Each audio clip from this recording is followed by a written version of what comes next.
Okay. యేసుక్రీస్తు నామంలో మీ అందరికి వందనాలు తెలియజేస్తుంటున్నాను. మరి ఈ ఉదయకాల సమయంలో, సాయంకాల సమయంలో మనం జూమ్ మీటింగ్ ద్వారా ఈ విధంగా దేవుని వాక్యాన్ని ధ్యానించడానికి మనకు దేవుడు అవకాశాన్ని ఇస్తా ఉన్నాడు.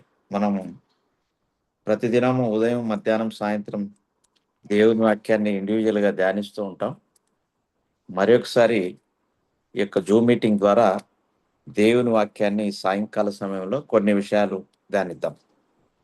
మొదటి సమూయేలు గ్రంథము 16వ అధ్యాయము 11, 12 వచనాలు చదువుకుందాం. మొదటి సమూయేలు గ్రంథము 16వ అధ్యాయం 11, 12. నీ కుమారులందరూ ఇక్కడ ఉన్నారా అని ఎస్ఐని అడగగా, వారు గొర్రెలను కాయుచున్నాడని నీ కుమారులందరూ ఇక్కడ ఉన్నారా అని ఎస్ఐని అడగగా, అతడు ఇంకనూ కడసారి వాడున్నాడు, అయితే వాడు గొర్రెలను కాయుచున్నాడని చెప్పాను. అందుకు సమూయేలు, నీవు వాణ్ణి పిలువనంపించుము, అతడిక్కడికి వచ్చే వరకు మనము కూర్చుందామని ఎస్ఐతో చెప్పగా, అతడు వాణ్ణి పిలువనంపించి లోపలికి తోడుకొని వచ్చెను.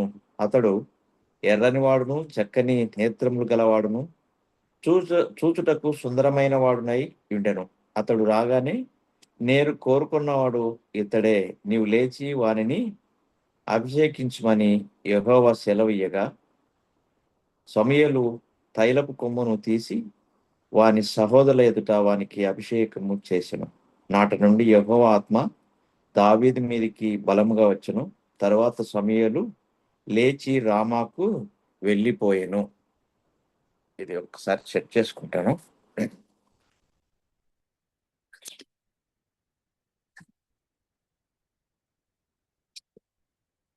ఇక్కడ చిన్న ప్రార్థన చేసుకొని వాక్యంలోనికి వెళ్దాం. పరిశుద్ధమైనటువంటి తండ్రి, మీ యొక్క శ్రేష్టమైనటువంటి నామానికి వందనము, స్తోత్రం చెల్లించుకుంటున్నాం. మాకు ఇచ్చినటువంటి ఇక సమయాన్ని బట్టి మీకు స్తోత్రాలు చెల్లించుకుంటున్నాం. జూమ్ మీటింగ్ ద్వారా ఈ సాయంకాల సమయంలో కొన్ని విషయాలు మేము ధ్యానించడానికి మీ కృపను, శక్తిని, బలం దయచేయమని పరిశుద్ధాత్మ దేవ మీ యొక్క సహాయాన్ని కోరుకుంటున్నాం. అల్పుడైనటువంటి నన్ను ప్రేమించినారు, రక్షించినారు, మీ శిలువ రక్తంలో కడిగి మీ మాటలు మాకు అందరికీ అర్థమవునట్టు వివరించమని యేసు నామములో అడిగి వేడుకుంటున్నాం మా తండ్రి, ఆమేన్. ఇక్కడ ప్రవక్త అయినటువంటి సమూయేలు యెషై ఇంటికి వచ్చాడు. ఎందుకు వచ్చాడంటే, సౌలు రాజు దేవుని మాటను వినకపోవడం చేత ఈయన ఏం చేశాడంటే, దేవుడు ప్రవక్తను పంపించి, యెషై కుమారులో ఒకరిని నేను కోరుకుంటున్నాను, ఆ వ్యక్తిని రాజుగా అభిషేకించాలి, కాబట్టి నువ్వు వెళ్ళి ఆ ప్రాంతానికి, బెత్లెహేం అనే ప్రాంతానికి వెళ్ళిపోయి, నా కోసం సిద్ధపరచబడినటువంటి వ్యక్తి ఎవరైతే ఉన్నారో, నేను ఎన్నుకోబడినటువంటి వ్యక్తి, ఆ వ్యక్తిని నా కోసము అభిషేకించని ఆ ప్రాంతానికి పంపిస్తాడు. దేవుని మాటను కాదన్నటువంటి సౌలు రాజును వదిలిపెట్టడానికి, ఆయన రాజ్యాన్ని తీసి దావీదుకి ఇవ్వడానికి ఆయన దేవుని చేత పంపబడినటువంటి వ్యక్తిగా ఉన్నాడు సమూయేలు. యెషై ఇంటికి వచ్చిన తర్వాత ఆయన 7 కుమారులు, 8 మంది కుమారులు అయితే 7 కుమారులను ఆయన ముందర ప్రవేశపెట్టాడు. అందరినీ పిలుస్తా ఉంటే ఎలియాబును పిలిచాడు, అబినాదాబును పిలిచాడు, షమ్మాను పిలిచాడు, మిగతా 4 పిల్లలను, కుమారులను పిలిస్తే దేవుడు ఏం చెప్తాడంటే, నేను కోరుకున్నటువంటి వ్యక్తి వీళ్ళు 7 మంది కాదు. నేను కోరుకున్నటువంటి వ్యక్తి ఎవరంటే, ఇంకా ఉన్నటువంటి ఎవరు ఉన్నారో వాళ్ళ ఇంట్లో ఆ వ్యక్తి నేను కోరుకుంటున్నాను. నువ్వు చూసినటువంటి ఈ వ్యక్తులందరూ కూడా నేను కోరుకోలేదు, వీరిని నేను ఇష్టపడడం లేదు అని చెప్పడం జరుగుతుంది. అప్పుడు సమూయేలు అనుకుంటాడు, పెద్ద కుమారుని చూసి, అబ్బా చాలా రూపంగా ఉన్నాడు, బాడీ ఫిజిక్ చక్కగా ఉంది, ఇతను ఖచ్చితంగా దేవుడు ఏర్పాటు చేసుకుంటాడేమో అనుకుంటాడు. కానీ దేవుడు ఏమంటాడంటే, నేను పై రూపాన్ని లక్ష్య పెట్టను, అంతరాత్మను, అంటే హృదయ అంతరంగాన్ని చూసి దాన్ని లక్ష్య పెట్టే దేవుడని, కాబట్టి ఇతను కాదు అని వారిని అందరినీ ఇతను కాదు, ఇతను కాదు, ఇతను కాదని 7 మందిని ఆయన రిజెక్ట్ చేస్తాడు దేవుడు. సమూయేలు యెషయాని అడుగుతాడు, అబ్బా యెషయా, ఇంకా నీకు ఇంకా ఎవరైనా కుమారులు ఉన్నారా? అప్పుడు ఆయన ఏమంటున్నాడంటే, నాకు ఇంకా ఒక కుమారుడు ఉన్నాడు, వాడు గొర్రెలను కాచుకునేవాడు, వాడు గుర్తింపు లేనివాడు, వాడు ఇక్కడ లేడు, చాలా దూరంలో ఉన్నా అంటే, అయితే ఆ వ్యక్తిని కూడా పిలిపించండి, ప్రభు ఏమన్నా ఆయన మీద ఇష్టపడతాడేమో అని చెప్పేసి ఆ వ్యక్తిని కూడా పిలుస్తారు. పిలిచినప్పుడు దేవుని దగ్గరికి ఆయన వస్తూ, అంటే ఇంటి దగ్గరికి వస్తా ఉన్నాడు. యెషయా ఇంటి దగ్గరికి వచ్చిన తర్వాత ఆయన లోపలికి తీసుకెళ్లి ప్రవక్త ముందు ఆయనను నిలబెడితే దేవుడు సెలవిస్తాడు ఎవరికి? సమూయేలుకు, ఇదిగో నేను కోరుకున్నటువంటి దాసుడు, నేను కోరుకున్నటువంటి వ్యక్తి ఇతనే, కాబట్టి నువ్వేం చేస్తావంటే ఇదిని అభిషేకించు అని చెప్పి సమూయేలుకు చెప్పడం జరుగుతుంది. మరి ఇది అయిన తర్వాత సౌలు రాజు దగ్గర, సౌలు యాక్చువల్‌గా దేవునికి విరోధంగా పాపం చేయడం చేత ఆయనను తీసివేసి ఆయన రాజ్యాన్ని దావీదుకి ఇవ్వాలనేటువంటి ఉద్దేశంతో ఆయనకొక మంచి రాజుని ఏర్పాటు చేసుకోవాలనే ప్రయత్నంలో దేవుడు దావీదుని ఎన్నుకున్నాడు. ఈ దావీదు ఎవరికీ తెలియదు. అసలు ఇంట్లోనే గుర్తింపు లేదు. తల్లిదండ్రుల ఆలనా పాలన లేదు. గొర్రెలను కాసుకునేటటువంటి వ్యక్తిగా ఉన్నాడు. ఎక్కడో అడవిలో. మీకు అడవిలో ఉంటే, మేము గొర్రెలు గాయడానికి మేకలు మాకున్నవి. ఆ మేకలకు, గొర్రెల దగ్గరికి మనం వెళ్తే అవి ఎక్కడంటే అక్కడ మేత మేయడానికి వెళ్తాయి. వాటి ఎమ్మట తిరగాలంటే బాగా శక్తి ఉండాలి, అలసిపోతాం. ఎండ, వాన, నైటు నిద్ర, వర్షం పడతా ఉంటే నిద్ర, ఆ వర్షంలోనే నిద్రపోవాల్సినటువంటి పరిస్థితి వస్తది. చెట్ల కిందనో ఎక్కడో దాట. అలాంటి పరిస్థితి ఉంటుంది. ఇది గొర్రెల కాపరులకు. మరి దావీదు కూడా ఒంటరిగా అడవులలో ఉన్నాడు. ఎవరు లేరు. కానీ ఆయన దేవుని యొక్క జ్ఞానంతో, దేవుడు చూపించినటువంటి, అంటే తల్లి ఆయనకు మంచి మాటలను బోధించి, దేవుని మాటలు అందించినట్టుంది. ఆయన ఒక సితారాన్ని తీసుకొని దేవుని నా పాటలను పాడుకునేటటువంటి వ్యక్తిగా ఉంటూ, దేవుని యందు ఆనందించే వ్యక్తిగా ఉన్నాడు. అలాంటి ఎవ్వరికీ తెలియనటువంటి వ్యక్తిని దేవుడేం చేసుకుంటా ఉన్నాడు? ఏర్పాటు చేసుకుంటున్నాడు. ప్రియమైనటువంటి దేవుని బిడ్డలారా, మనకు ఈ లోకంలో మన శక్తిని బట్టి, అందాన్ని బట్టి, బలాన్ని బట్టి దేవుడు ఏర్పాటు చేసుకోడు గానీ, ఆయనకిష్టమైనటువంటి దీన మనస్సు ఎవరికైతే ఉంటుందో వారిని దేవుడు ఏర్పాటు చేసుకుంటాడు. ఆయన తండ్రి ప్రేమను గూడా పొందుకోలేనటువంటి పరిస్థితుల్లో ఉన్నాడంటే, దేవుడు ఆహ్, చేసుకున్నటువంటి వ్యక్తి లోకంలో తండ్రి యొక్క ప్రేమను చూరగొనలేకపోయాడు. David lost the love of his father. దేవుని యొక్క దాసుడు తండ్రి యొక్క ప్రేమను ఆయన కోల్పోయాడు. ఆయనకు ఆలన పాలన లేకుండా ఉండింది. కాబట్టి తండ్రి ప్రేమను నోచుకోలేదు దావీదు. మరి అలాంటి పరిస్థితిలో ఉన్నటువంటి, గుర్తింపు లేనటువంటి దావీదును దేవుడు ఏర్పాటు చేసుకోవడానికి కారణం ఏందంటే, దీన మనస్సు కలిగినటువంటి వ్యక్తిగా, దేవునికి ఇష్టమైనటువంటి వ్యక్తిగా ఉండడం చేత ఆయనను అడవిలో ఉన్నటువంటి ఆయనను తీసుకొచ్చి రాజ్యంలోనికి తీసుకొని వచ్చాడు. ఇంకో విషయం చూద్దాం. మొదటి సమూయేలు 17వ అధ్యాయం 28వ వచనంలో ఓ మాట ఉంటుంది. మొదటి సమూయేలు 17వ అధ్యాయము 28వ వచనం. తెరిచిన వారు చదవండి గట్టిగా. అతడు వారితో మాట్లాడున్నది అతని పెద్దనయ్యకు ఎలీయాబునకు వినబడగా, ఎలీయాబునకు దావీదు మీద కోపం వచ్చి అతనితో, నీవిక్కడికి ఎందుకు వచ్చితివి? అరణ్యంలోని ఆ చిన్న గొర్రె మందను ఎవరి వశం చేసితివి? నీ గర్వమును నీ హృదయపు చెడుతనమును నేను ఎరుగుదును. యుద్ధము చూసిరకే కదా నీవు వచ్చితివా నేను. చాలు. ఇక్కడ తర్వాత ఇక్కడ విషయంలో 17వ అధ్యాయంలో మనము యుద్ధాన్ని చూస్తాం. ఏలా లోయలో ఇజ్రాయెల్ ప్రజలకు, ఫిలిష్తీయులకు యుద్ధం జరుగుతా ఉంది. అక్కడ గొల్యాత్ అనేటటువంటి మహావీరుడు ఇజ్రాయెల్ దేశానికి అగెనిస్ట్ గా మాట్లాడుతున్నాడు. మీలో సైన్యమంతా వచ్చి పోరాడాల్సినటువంటి అవసరం లేదు. మీలో ఒక్కరు వచ్చి నాతో పోరాడి నన్ను చంపేసి, ఒకవేళ ఈ రాజ్యాన్ని, మా ఫిలిష్తీయుల రాజ్యాన్ని మీరు ఆక్రమించుకోవచ్చు. లేదా నేను మీ వాడు నన్ను గాన జయిస్తే ఫిలిష్తులందరూ మీకు దాసోహం అవుతారు, మీ బానిసలు అవుతారని ఆయన ఇజ్రాయేలు ప్రజలకు, దేవుని ప్రజలకు అగెనిస్ట్ గా మాట్లాడుతూ వచ్చాడు. అలా ఒక రోజు అయింది, 2 రోజులైంది, 3 రోజులైంది, 4 రోజులైంది, 40 రోజుల పాటు గొల్యాతు సవాలు విసురుతా ఉన్నాడు. కానీ ఎవ్వరు కూడా ఆయన మీదికి వెళ్ళడానికి సాహసించడం లేదు. సౌలు రాజు చాలా గొప్పవాడు, చాలా రూపసి, ఆయన కూడా చాలా అందగాడు, చాలా ఎత్తు బలం ఉన్నటువంటి వ్యక్తి. దేవుడు కోరుకున్నటువంటి మొట్టమొదటి రాజు సౌలు రాజు. కానీ ఆయన కూడా దేవుని మీద ఆధారపడకుండా ఏం చేస్తా ఉన్నాడంటే, మనుషుల మీద, ఆయన శక్తి మీద ఆధారపడుతూ ఆలోచన చేస్తే ఆయనకి ఏమైందంటే అవిశ్వాసం వచ్చేసింది. అయ్యో, ఈ బలాఢ్యుడిని మనం జయించలేమే, ఈ వ్యక్తిని మనం జయించలేమే. ఆయన ఒకప్పుడు గొప్పగా ఈట విసిరేటటువంటి వ్యక్తిగా, నైపుణ్యం కలిగినటువంటి వ్యక్తి సౌలు రాజు. అయినప్పటికీ ఆ ధైర్యాన్ని ఆయన కోల్పోయాడు. ఆ రాజ్యంలో ఎవ్వరు కూడా ఆయన మీదికి వెళ్ళడానికి ప్రయత్నం చేయక అలాగే ఉండిపోయారు. ఇలా ఉన్నటువంటి సందర్భంలో యెషై తండ్రి, ఆ యెషై దావీదుని పిలిచి, చాలా రోజులైంది అన్నలు యుద్ధంలో ఉండి, 3 కుమారులను, ఏలియాబును, అభినాదాబును, షమ్మాను, ముగ్గురి కుమారులను యుద్ధంలో ఉంచాడు. అన్నల యొక్క సమాచారము ఆ సహస్రాధిపతిని అడిగి కనుక్కొని రాపో నాయన అని చెప్పి దావీదుని పిలిపించి పంపించినప్పుడు, అప్పుడు ఆయన ఆ జనం దగ్గరికి వచ్చినటువంటి సందర్భంలో మాట్లాడుతున్నాడు అనమాట.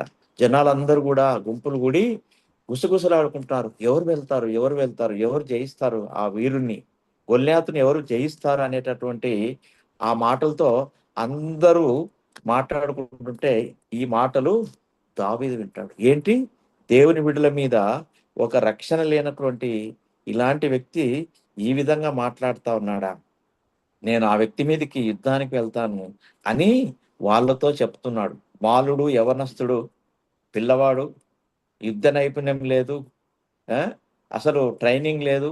కానీ ఆయన మాటలు, నేను యెహోవా నామంలో ఆ వ్యక్తిని జయిస్తాను, నన్ను పంపించండి అని చెప్తా ఉంటే ఆ మాటలు ఏలియాబు విన్నాడు. విని, నువ్వు ఎందుకు వచ్చావురా ఇడికి, ఎందుకు వచ్చావంటే, యుద్ధం జరుగుతా ఉంది చూసి ఆనందించడానికి వచ్చావేమో, నీకు గర్వం ఉంది, నీ హృదయ గర్వము నాకు తెలుసు అంటున్నాడు. అంటే ఇక్కడ చూడండి, దీన దాసుడైనటువంటి దావీదును, గొర్రెలు కాసుకునేటటువంటి దావీదును తండ్రి, నాయన అన్నల యొక్క క్షేమ సమాచారం చూసి నాకు వర్తమానం తీసుకొని రా అబ్బాయి అని దావీదును పంపిస్తే, అన్న అయినటువంటి ఏలియాబు ఏమంటున్నాడు, నువ్వు వీడికి వచ్చింది యుద్ధం చూడడానికి వచ్చావు అని అతని యొక్క గర్వాన్ని, హృదయ యొక్క గర్వాన్ని, అతని గురించి, నీ చెడుతనము, నీ హృదయం గర్వం నాకు తెలుసు అనేటటువంటి మాటలు మాట్లాడుతూ ఆయనను తక్కువ చేసే వ్యక్తిగా ఉంటున్నాడు. అంటే ఇక్కడ ఏం కనపడుతుందా అంటే, అన్నదమ్ముల యొక్క ప్రేమను నోచుకున్నటువంటి దావీదుగా కనపడతా ఉన్నాడు. తమ్ముని, అన్న యొక్క ప్రేమ ఆయనకు లభించలేదు. David loss of love of his brethren. దేవుని యొక్క దైవదాసుడు అన్నదమ్ముల యొక్క ప్రేమను, అన్న యొక్క ప్రేమను ఆయన అనుభవించలేకపోయాడు. అంటే వాళ్ళ చేత ప్రేమించబడడం లేదు, తృణీకరించబడుతూ ఉన్నాడు. ఇలా జరుగుతూ ఉంటే దావీదు మాటలు చాలా పవర్ఫుల్ గా, నమ్మకంగా కనపడితే చాలా మంది దగ్గర ఆయన డిస్కస్ చేసి, నేను ఖచ్చితంగా వెళ్ళి ఆ వ్యక్తిని జయిస్తాను, నన్ను పంపించండి అని ఎంతో నమ్మకంతో, కాన్ఫిడెన్స్ తో చెప్తూ ఉంటే, కొంతమంది ఈ విషయాన్ని సౌలు రాజుకు తీసుకొని వెళ్తారు. వెళ్ళిన తర్వాత సౌలు ఆయన చూసి, అరే అబ్బాయి, నువ్వు యవనస్తుడివి, బాలుడవు, అతను బాల్యం నుండే యుద్ధ నైపుణ్యము తెలుసుకున్నటువంటి వ్యక్తి, అతని మీదకి పోవడానికి ఇంతమంది వేల సైన్యం ఉంది, నేను కూడా, నాకు కూడా మంచి టెక్నిక్స్ తెలుసు, కానీ నేను కూడా పోవడానికి సాహసించడం లేదు, నువ్వు ఎలా వెళ్తావని ఆయనను అడిగినప్పుడు దావీదు ఏం చెప్తాడంటే, రాజా, గొర్రెల మంద దగ్గరికి ఒకసారి ఎలుగుబంటి వచ్చింది, ఒకసారి సింహం వచ్చింది. అప్పుడు గొర్రెలను అవి తీసుకొని నోట కరుచుకొని వెళ్తా ఉంటే వాటి యొక్క నోళ్ళను చీల్చి నేను గొర్రె పిల్లను రక్షించుకున్నాను. నా దేవుడైనటువంటి యెహోవా ఆ ఎలుగుబంటి నుంచి రక్షించిన నన్ను ఆ సింహము యొక్క నోటి నుంచి రక్షించిన నన్ను ఈ యొక్క సున్నతి లేనటువంటి గొల్యాతు నుంచి రక్షించలేడా, నేను వెళ్తాను, నన్ను పంపించండి అని అంటే అప్పుడు సరే అని ఆయనను పంపించడము జరుగుతుంది. ఈ జరిగిన క్రమంలో ఆయన వెళుతాడు. వెళ్ళిన తర్వాత ఏమైతుందంటే ఆయన గొల్యాతును జయిస్తాడు. ఎప్పుడైతే గొల్యాతును చంపేసి ఇజ్రాయెల్ దేశానికి విజయాన్ని చేకూర్చాడో అంతవరకు సైలెంట్ గా ఉన్నటువంటి స్త్రీలు సహోదరులు ఏం చేశారంటే, సౌలేమో వేల కొలది, దావీదు 10,000. దావీదేమో 10,000 కొలది అని పాటలు పాడడం మొదలు పెట్టారు. అంతవరకు సైలెంట్ గా ఉన్నారు, ఎవ్వరు మాట్లాడడం లేదు.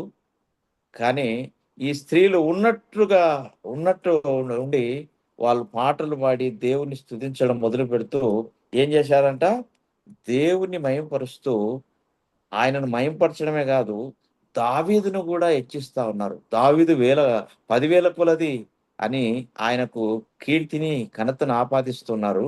సౌలుకేమో 1,000 కొలది అని స్- ఏం చేస్తా ఉన్నారు, ఆయనను పొగుడుతా ఉన్నారు. ఈ మాట ఆయనకు వినపడింది. వినపడగానే అప్పుడు సౌలు ఏం చేశాడంటే నాట నుండి ఆయన విస్సపు చూపు చూడడం మొదలుపెట్టారు. మొదటి సమూయేలు గ్రంథం 18వ అధ్యాయం 9వ వచనం చూద్దాం. మొదటి సమూయేలు గ్రంథం 18వ అధ్యాయము 9వ వచనం. కాబట్టి కాబట్టి నాట నుండి నాటి నుండి సౌలు దావీదు మీద విషపు చూపు నిలిపెను. కాబట్టి నాట నుండి సౌలు దావీదు మీద విసపు చూపు నిలిపెను.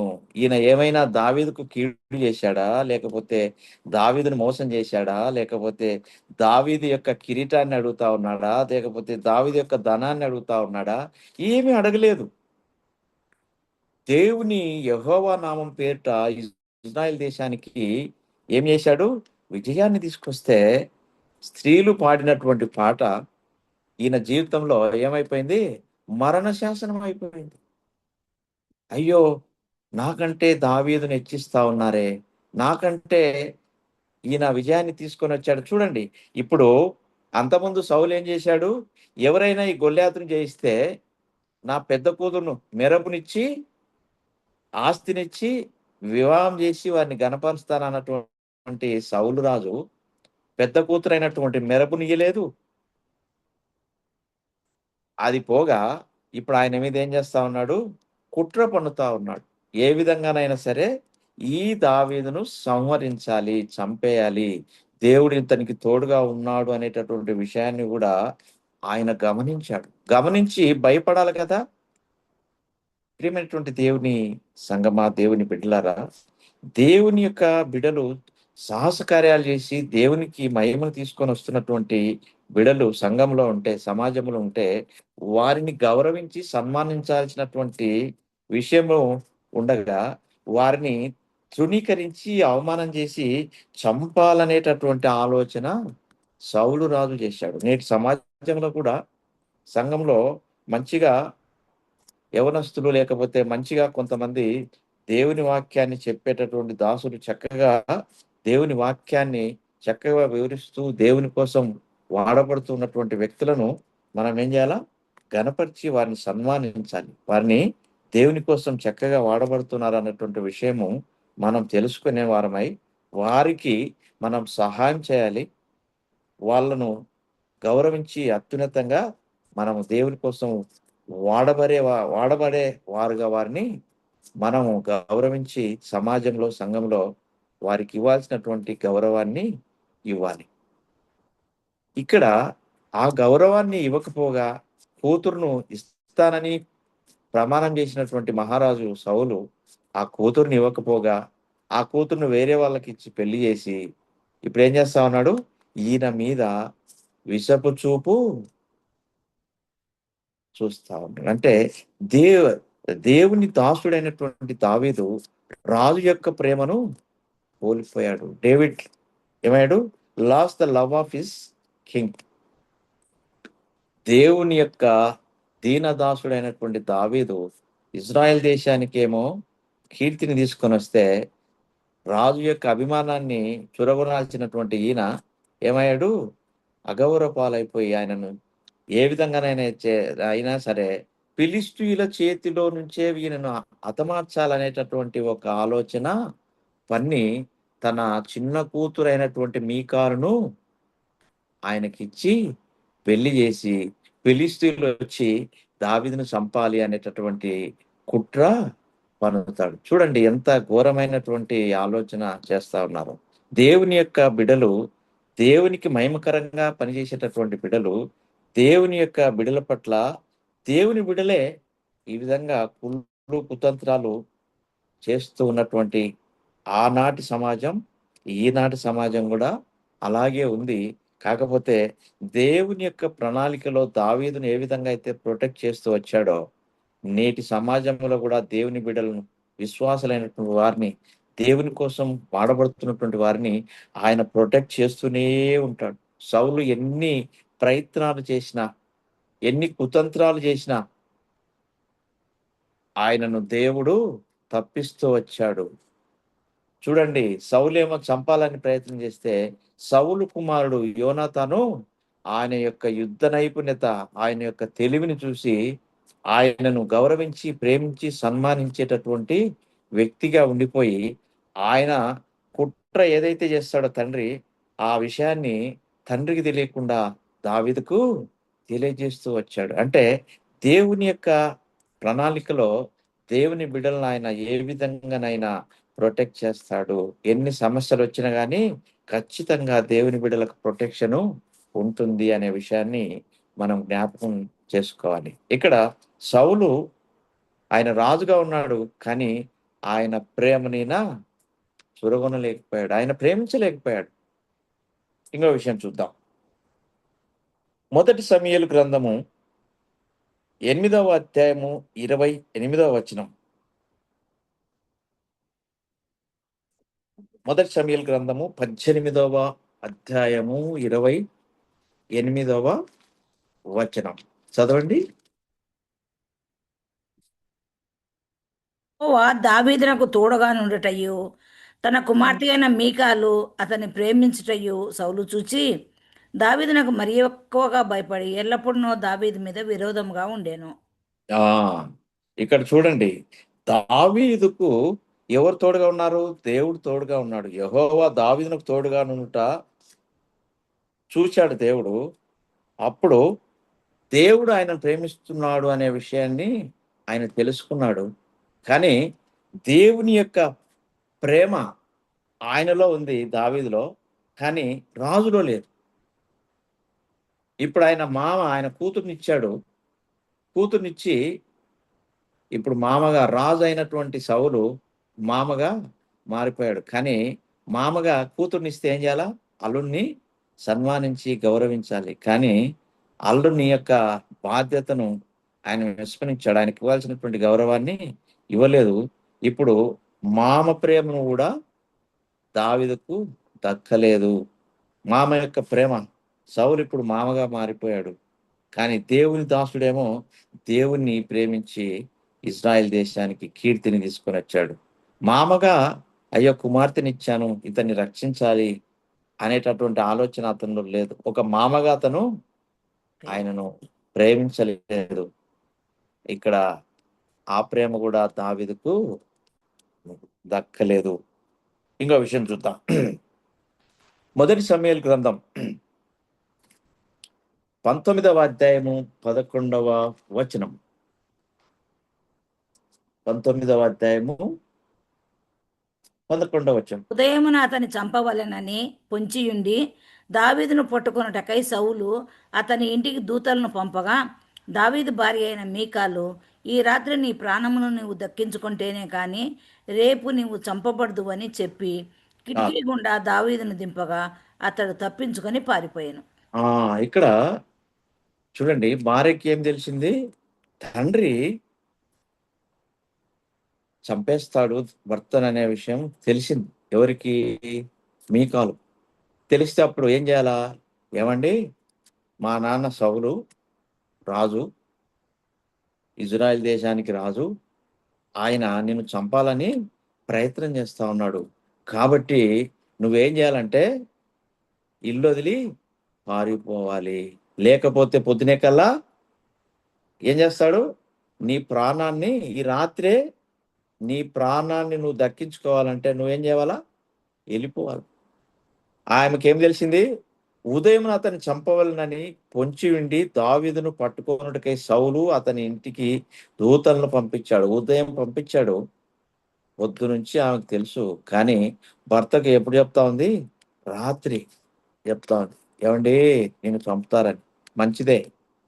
భార్యాభర్తలు దేవుని యొక్క వాక్యానుసారంగా జీవించేటటువంటి వీళ్ళు కష్టంలో, నష్టంలో, బాధలో, వ్యాధులో, అప్పుల్లో, ఇబ్బందుల్లో భార్యాభర్తలు ఇద్దరు ఎలా ఉండాలా?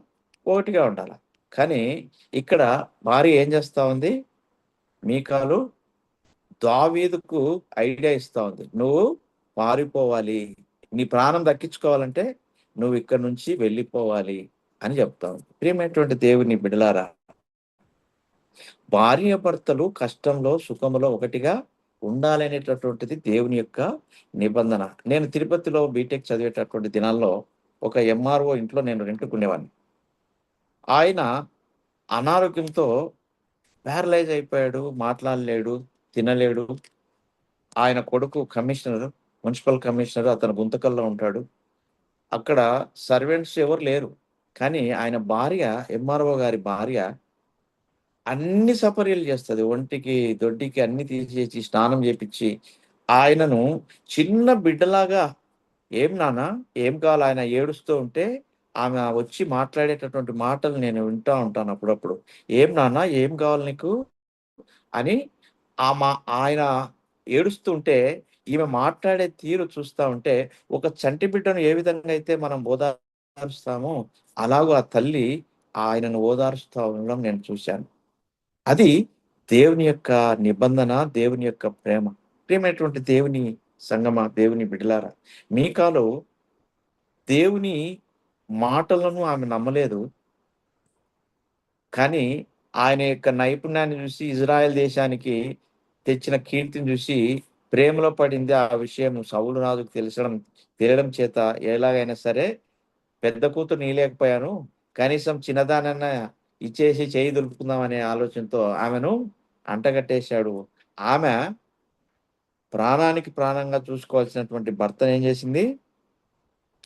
వదిలిపెట్టి "నువ్వు వెళ్ళిపో" అని చెప్తా ఉంది. ఇప్పుడు ఆమె ఏం చెప్పాలా? "ఏవండీ మా నాయన దగ్గరికి ఇద్దరం కలిసి పోదాం." పొయ్యి ఎట్లా చంపుతాడు? ఏం చేసినావని చంపుతాడు? ఏం నన్ను ఇబ్బంది పెట్టావా? లేకపోతే కట్నం తెమ్మని చెప్పావా? లేకపోతే ఇంకా ఏమైనా చెప్పావా? అని తండ్రి దగ్గర పోయి అడగాల్సినటువంటి ఆమె ఇప్పుడేం చెప్తా ఉంది? భర్తకు సలహా ఇచ్చి నువ్వు పారిపోవాలని కిటికీ గుండా ఏం చేసిందంట?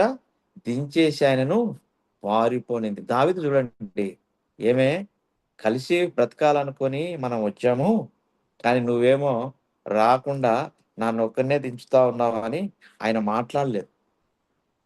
సరే నా పరిస్థితి ఇలాగనే ఉంది. కాబట్టి దేవుడే నాకు సహాయకుడు. దేవుడే నన్ను ఆదరిస్తాడని భర్త బా మామ ప్రేమ లేదు, అన్నదమ్ముల ప్రేమ లేదు, తండ్రి ప్రేమ లేదు, అన్నదమ్ముల ప్రేమ లేదు. చివరికి భార్య ప్రేమ గూడా ఆయనకు లేదు. ఆమె ప్రేమ గూడా కోల్పోయాడు. ఆమె గూడా ఆయనను ప్రేమించడం లేదు. కానీ చంపుతాడనేటటువంటి ఒక మంచి మాట అయితే చెప్పింది. నిన్ను చంపేస్తారు. నువ్వు పారిపో.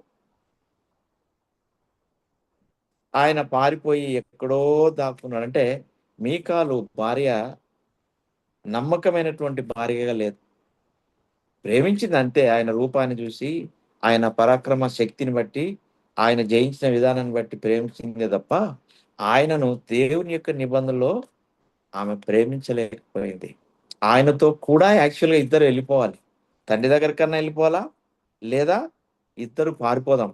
ఇంగ నువ్వు ఉన్న దాటనే నా జీవితం అని ఎవరన్నారు ఈ మాట? నయోమితో ఎవరన్నారు? నీ జనులే నా జనులు. నీవున్న చాటనే నేనుంటాను. నువ్వు తినే తిండే నేను తింటాను. నీ దేశమే నా దేశము అని అన్నటువంటి మాట ఎవరన్నారు చెప్పండి? Ruth Bible Ruth Ruth Ruth కోడలు. కోడలు అత్తనంటా ఉంది. అలా చూడండి ఎంత ప్రేమ రూతుకు, ఆ నయోమికి ఉంది. అంటే భార్యాభర్తలు కూడా ఇలాంటి ప్రేమనే కావాలని దేవుడు కోరుకున్నాడు. అలాంటి ప్రేమ ఉంది. కానీ మీకాలు జీవితంలో రాజుగారి కుమార్తె లాగానే ఉంది కానీ, ఒక వ్యక్తికి భార్యగా వచ్చి ఆమె భార్య స్థానాన్ని ఫుల్ఫిల్ చేయకపోగా ఆయనను పంపించి వేస్తా ఉంది. ఆమె కూడా వెళ్ళిపోయింటే మీకాలు పేరు ఈరోజు మారుమోగేది. భర్త వెంబడి వెళ్ళినటువంటి మీకాలు భర్తను ఏం చేశారు? గౌరవించినటువంటి భార్య అని మనం చెప్పుకునేటటువంటి వ్యక్తులుగా ఉండాం. దావీదు భార్య ప్రేమను కూడా కోల్పోయాడు. ప్రేమైనటువంటి దేవుని సంగమా, దేవుని బిడ్డలారా, చివరిగా ఒక విషయాన్ని చూసి ముగిస్తాం. 2 విషయాలు చూసి ముగిస్తాం. మొదటి సమూయేలు గ్రంథము 20వ అధ్యాయము 41వ వచనం. మొదటి సమూయేలు గ్రంథము 21వ అధ్యాయము 41వ వచనం.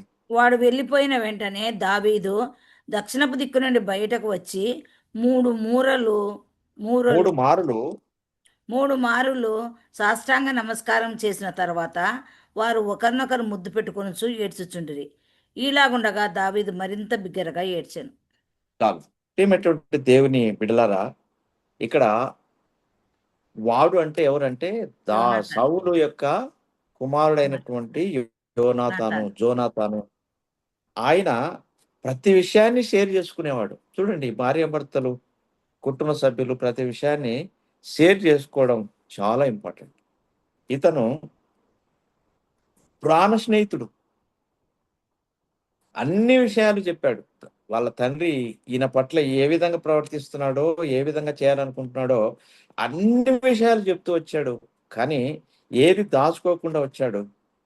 ఇప్పుడు ఈయన మీద చాలా ప్రాబ్లమ్స్ ఉన్నాయనే విషయాన్ని తెలుసుకున్నటువంటి యోనాతాను, ఇక నువ్వు వెళ్ళిపోనాయన, నేను నిన్ను రక్షించలేను, మా నాయన నీ మీద పగబట్టినాడు, ఏ విధంగానైనా సరే నిన్ను హతం చేయాలనే ఆయన ఆలోచనలోనే ఉన్నాడు తప్ప మారు మనస్సు పొందినటువంటి అనుభవంలోనికి లేడు అనేటటువంటి విషయాన్ని కనుగొని దావీదు దగ్గరికి యోనాతాను వచ్చి అన్ని విషయాలు చర్చించిన తర్వాత ఆయన 3 మార్లు సాష్టాంగ నమస్కారం చేసిన తర్వాత వాళ్ళిద్దరు ఒకరికొకరు ఏం చేసుకుంటున్నారు?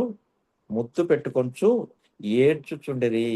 మన కష్టంలో ప్రియమైనటువంటి దేవుని బిడ్డలారా, కష్టం వచ్చినప్పుడు సంఘంలో, సమాజంలో, కుటుంబంలో ఒకరికి ఒకరు సహకరించుకోవాలి.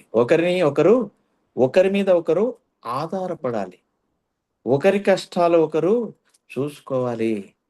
దావీదు కష్టాన్ని చూసి ఆయన ఏడుస్తా ఉన్నాడు, అయ్యో నేను ఎంత చేసినా కానీ నిన్ను ప్రొటెక్ట్ చేయలేకపోతున్నాను అని ఏడుస్తా ఉన్నాడు యోనాతాన్.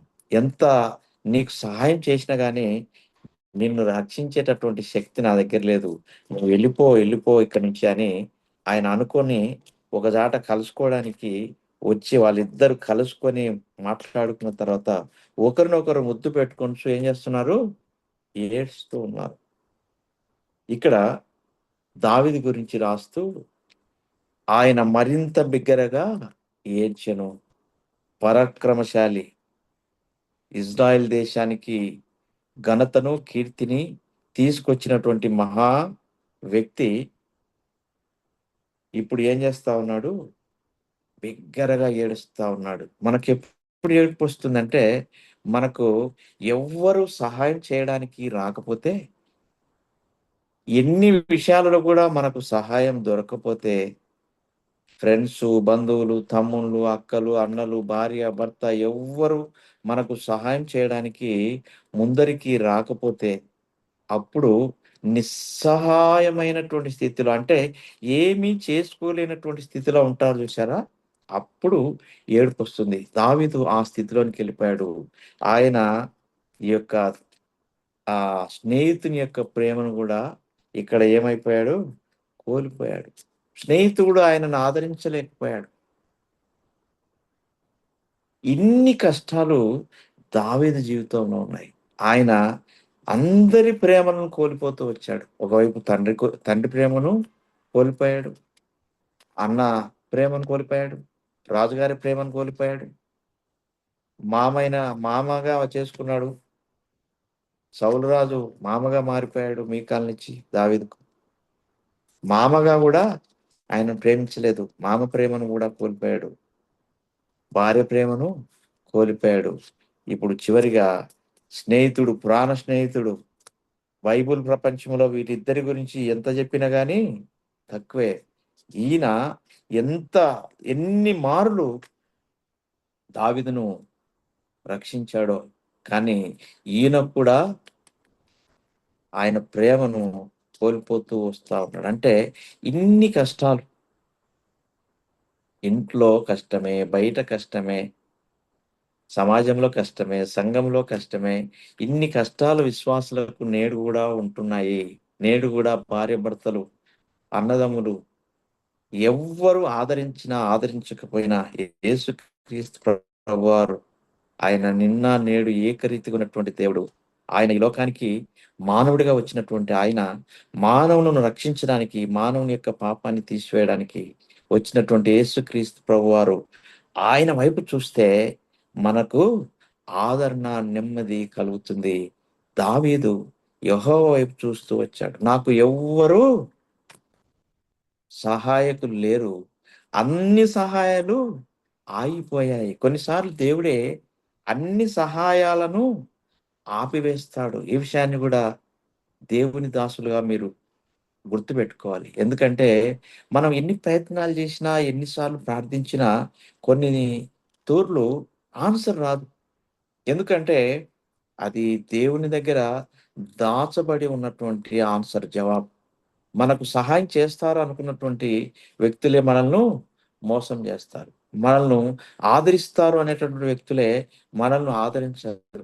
మనల్ని ప్రేమిస్తారు అన్నటువంటి వ్యక్తులే మనల్ని ద్వేషిస్తారు. అన్నదమ్ములు, అక్కచెల్లెళ్ళు, భార్యాభర్తలు, భార్య భర్తను ప్రేమించలేకపోవచ్చు, భర్త భార్యను ప్రేమించలేకపోవచ్చు, అన్నదమ్ములు ప్రేమించలేకపోవచ్చు.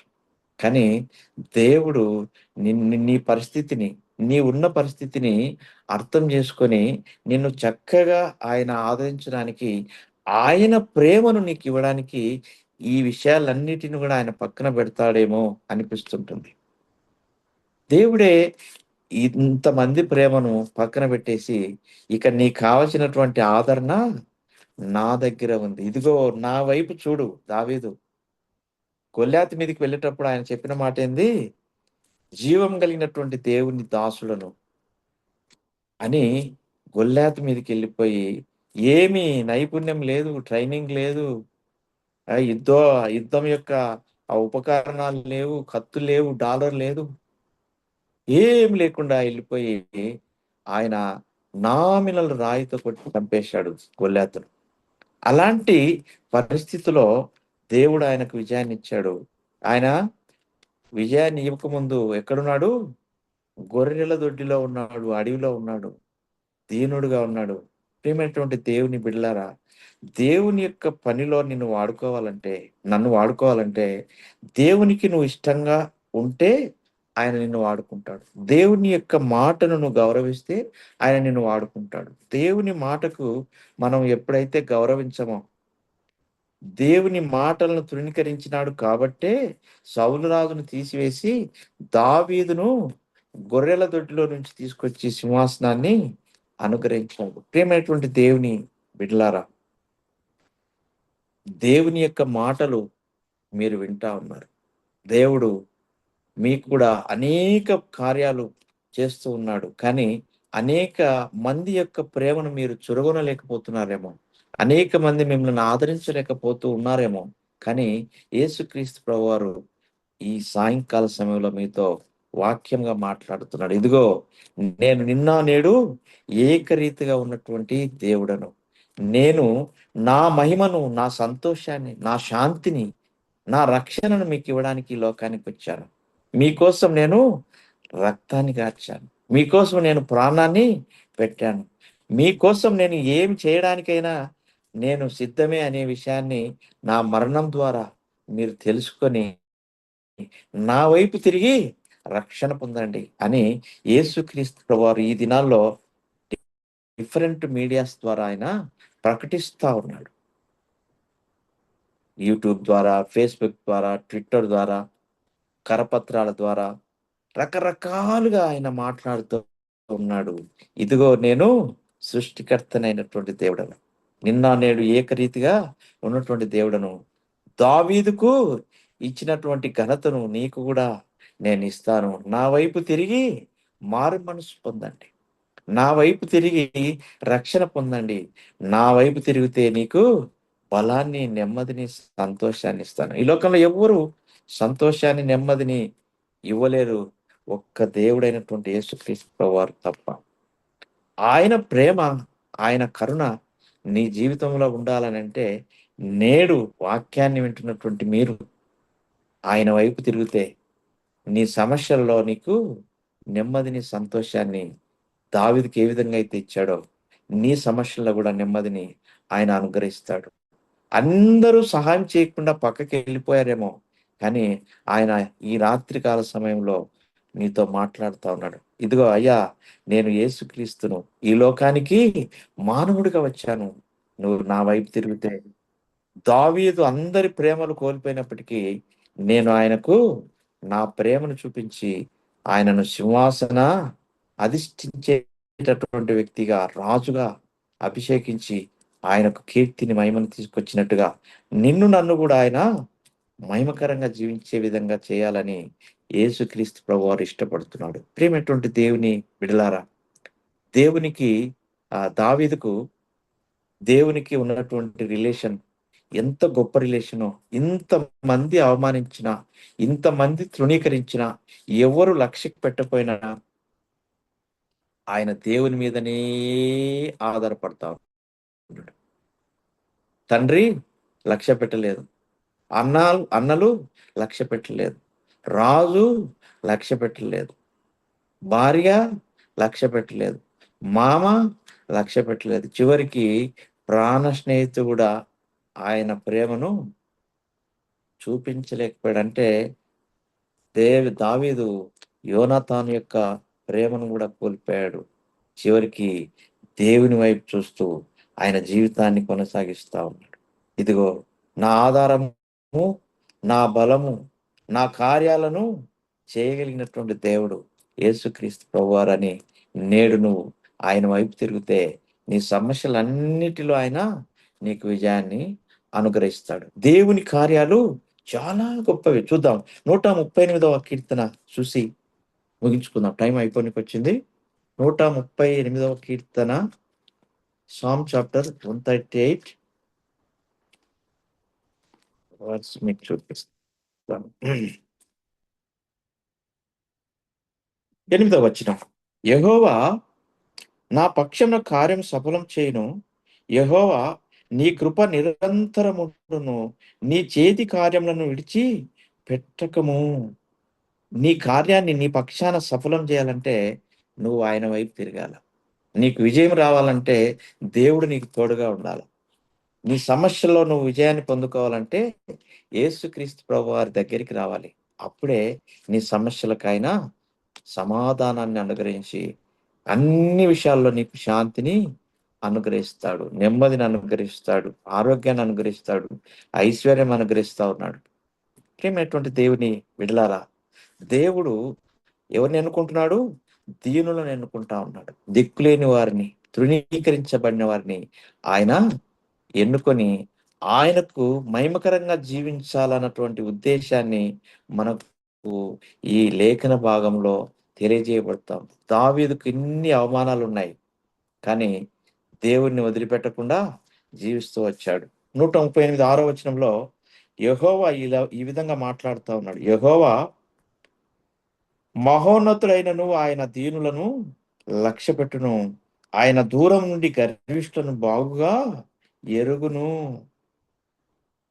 యెహోవా ఆయన మహోన్నతుడైనటువంటి దేవుడు, కానీ ఆయన ఎవరిని లక్ష్య పెడతా ఉన్నాడు? దీనులను లక్ష్య పెడతా ఉన్నాడు. ప్రియమైనటువంటి దేవుని బిడలారా, దేవుని వాక్యాన్ని వింటున్నటువంటి మనము ఆయనను మొదటిగా అడుక్కోవాలి, ఆయనను అడగాలి, ఆయనకు చెప్పుకోవాలి, ఆయన మీద ఆనుకోవాలి. అన్ని అవమానాలలో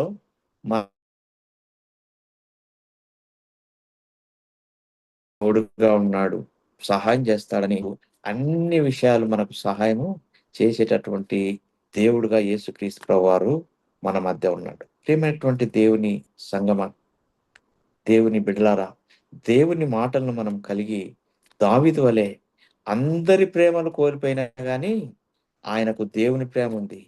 దేవుని మీద ఆధారపడే మనస్సుంది. కాబట్టి అన్నిటిని మళ్ళీ ఆయనకు దేవుడు అనుగ్రహిస్తూ వచ్చాడు. మహిమనిచ్చాడు, రాజ్యాన్నిచ్చాడు, కీర్తిచ్చాడు, డబ్బునిచ్చాడు, కుటుంబాన్నిచ్చాడు, కుమారులనిచ్చాడు. ఆయన అన్ని విషయాల్లో దీవించబడుతూ వచ్చాడు. నీ జీవితంలో కూడా ఆయన దీవించాలని, నిన్ను అభివృద్ధి చెందించాలని యేసుక్రీస్తు ప్రభువారు ఇష్టపడతా ఉన్నాడు. అలాంటి మనసు కలిగి ఉంటే దేవుని చిన్న ప్రార్థన చేస్తే నువ్వు రక్షించబడతావు. రక్షించబడినటువంటి వారిని దేవుడు ఉన్నతంగా దీవించాలని ఆయన ఇష్టపడతా ఉన్నాడు. చిన్న ప్రార్థన చేసుకొని ముగించుకుందాం. పరిశుద్ధమైనటువంటి తండ్రి, మీ యొక్క శ్రేష్టమైనటువంటి నామానికి వందనాలు, స్తోత్రాలు. జీవాధిపతి మరి దావీదు మరి జీవితంలో ఆయన అందరి ప్రేమలను కోల్పోయాడు. తండ్రి ప్రేమను కోల్పోయాడు, రాజుగారి ప్రేమను కోల్పోయాడు, అన్న ప్రేమను కోల్పోయాడు, మామగారి ప్రేమను కోల్పోయాడు, భార్య ప్రేమను కోల్పోయాడు, స్నేహితుడి ప్రేమను కోల్పోయాడు. అయినప్పటికీ నిరుత్సాహపడకుండా మీ వైపు చూస్తూ ఈ లోకంలో ఆనాడు జీవించాడు. మహారాజుగా నన్ను మరి ఇజ్రాయెల్ దేశాన్ని పరిపాలించాడు. జీవం కలిగినటువంటి యేసుక్రీస్తు ప్రభువా, మరి రాత్రికాల సమయంలో మరి అనేక మంది దేవుని వాక్యాన్ని విన్నటువంటి ప్రియులకు మీరు మాట్లాడండి, వారి హృదయాలను సంధించి రక్షణను అనుగ్రహించమని, ఎవరైతే విశ్వసించారో వారిని మీ కుమార్తెలుగా మీరు అంగీకరించినారని మేము విశ్వసిస్తూ చేరి వచ్చిన వీళ్ళందరినీ దీవించి ఆశ్రయించమని యేసు నామంలో అడిగి వేడుకొంచున్నాను మా తండ్రి. ఆమేన్.